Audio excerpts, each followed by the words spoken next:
In 1985, 21-year-old newlywed Julie Estes was kidnapped from the convenience store where she worked on the South Side, raped and murdered. This week, James Elmen, a convicted sex offender, was scheduled to go to trial for her murder.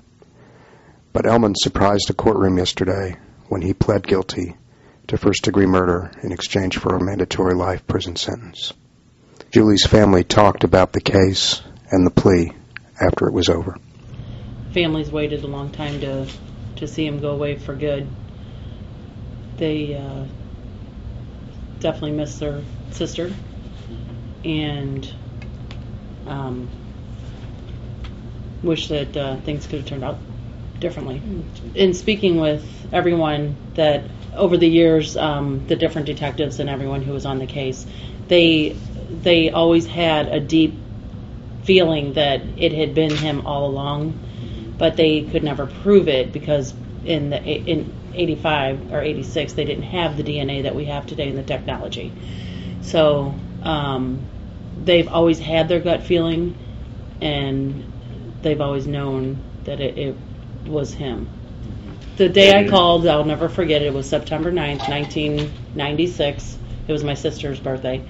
That's the day that I called and talked to Lieutenant Gunnerman.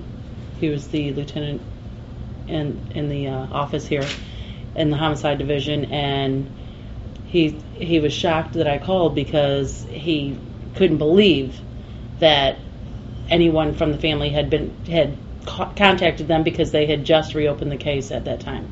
Not reopened, but I should say had new evidence to pursue at that point. And everyone that I've spoken with the entire time has always been very wonderful and very caring, and they really wanted to get him as bad as we did. Julie was always very quiet. We were 18 months apart, so we grew up together, and we were very different, and I think that's what hurt me so much as I got older, is because there was always a rivalry, when you're young like that. And the last probably year of our life, her life, we started bullying together. We started doing things with my best friend and her best friend. We finally became more friends. And I think I saw her twice that whole last year when she moved to Florida, so we missed her as an adult and growing up, and I don't know, it's sad for me. So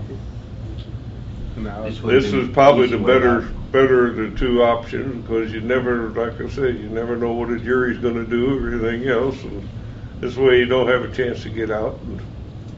We didn't want to take the chance of having the death penalty go wrong. So this is the best option for us, and we know he'll die where he's at.